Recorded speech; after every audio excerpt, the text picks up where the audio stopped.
ఏపీకి rain alert ఇచ్చింది వాతావరణ శాఖ. వచ్చే 5 రోజుల్లో తేలికపాటి నుంచి భారీ వర్షాలు పడే అవకాశం ఉందన్నారు విశాఖ వెదర్ ఆఫీసర్స్. జూన్ మొదటి వారంలో నైరుతి రుతుపవనాలు ఏపీలోకి ఎంట్రీ ఇస్తాయని చెప్పారు.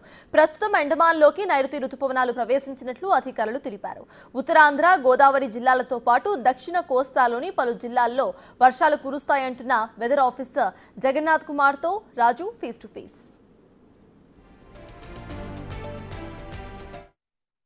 వాతావరణంలో ఎన్నో మార్పులు వస్తున్నాయి.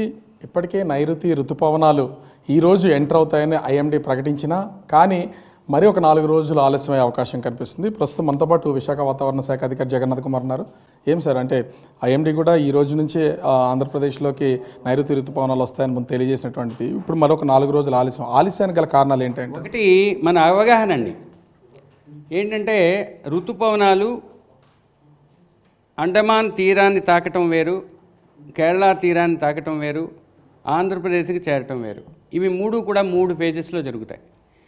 మొదట మిడ్ మేలో అండమాన్ తీరానికి పరిసర ప్రాంతాల్లో నైరుతి ఋతుపవనాల యొక్క ఆగమనం లేదా ప్రవేశం జరుగుతుంది.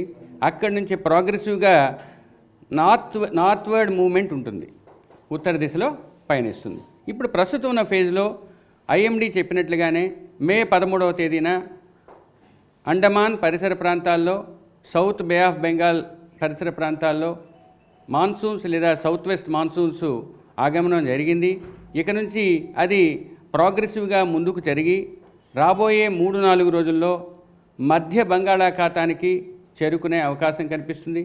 తదుపరి క్రమంగా నార్త్వర్డ్ లేదా నార్త్ మూమెంట్ ఉన్నట్టు అయితే అది కేరళకు వచ్చిన తర్వాత ఆంధ్రప్రదేశ్కి జరగాలి. అంటే ఆంధ్రప్రదేశ్లోకి నైరుతి ఋతుపవనాలు ఎప్పుడు లోపు ప్రవేశించే అవకాశం ఉంది? నార్మల్గా జూన్ 1 to 2nd వీక్ మధ్యలో జరుగుతుంది.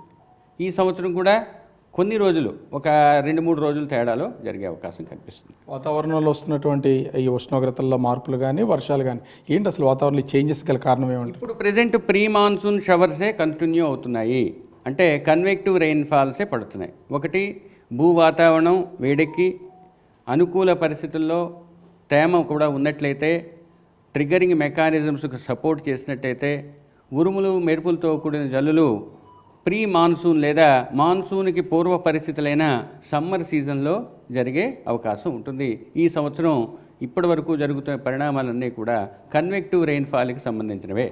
అంటే ఎన్ని రోజులు వర్షాలు పడే అవకాశం ఉంది రానున్నటువంటి రోజు? రాబోయే వారం రోజులు కూడా కన్వెక్టివ్ రెయిన్ఫాల్స్ కొన్ని చోట్ల పడే అవకాశం ఉంది.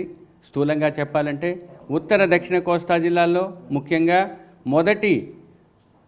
ఈరోజు కొన్ని చోట్ల తేలికపాటి నుంచి మోస్తరు వర్షపాతం, రేపు కొన్ని ఎక్కువ చోట్ల, ఎల్లుండి నుంచి అంటే మిగతా 5 రోజులు వారంలో కొన్ని చోట్ల తేలికపాటి నుంచి మోస్తరు వర్షపాతం పడే అవకాశం ఉంది. అదే దక్షిణ కోస్తా జిల్లాల్లో ఈరోజు కొన్ని చోట్ల, రేపు ఎల్లుండి ఎక్కువ చోట్ల, తదుపరి 4 రోజులు కూడా కొన్ని చోట్ల తేలికపాటి నుంచి మోస్తరు వర్షపాతం ఉంటుంది. వీటితో పాటు ఉరుములు మెరుపులు రాబోయే 5 రోజులు కూడా ఉత్తర దక్షిణ కోస్తా జిల్లాల్లో కొన్ని చోట్ల పడే అవకాశం ఉంది.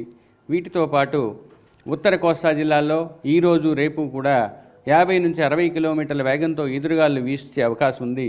మిగిలిన 3 రోజులు కూడా 40 నుంచి 50 కిలోమీటర్ల వేగంతో ఎదురుగాలు వీచే అవకాశం ఉంది. అదే దక్షిణ కోస్తా జిల్లాల్లో రాబోయే 5 రోజులు కూడా 40 నుంచి 50 కిలోమీటర్ల వేగంతో ఎదురుగాలు వీస్తాయి. ఇంకా ముఖ్యంగా చెప్పాలంటే ఈ 3 రోజులు కూడా కోస్తా జిల్లాల్లో 1-2 చోట్ల భారీ వర్షపాతం నమోదయ్యే అవకాశం ఉంది.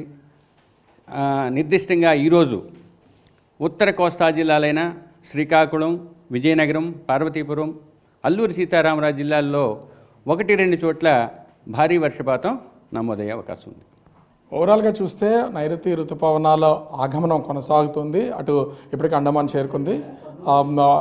ఆంధ్రప్రదేశ్లోకి వచ్చేసరికి ఇంచుమించుగా జూన్ నెలలోకి ఎంటర్ అవుతాయని చెప్తున్నారు. అదేవిధంగా రానున్నటువంటి వారం రోజులు ఆంధ్రప్రదేశ్ వ్యాప్తంగా చెదురుమదురు వర్షాలు కురుస్తాయని విశాఖ వాతావరణ కేంద్ర అధికారి జగన్నాథ్ కుమార్ చెప్తున్నటువంటి పరిస్థితి కనిపిస్తోంది. కెమెరామెన్ రాముతో రాజు, బిగ్ టీవీ, విశాఖపట్నం.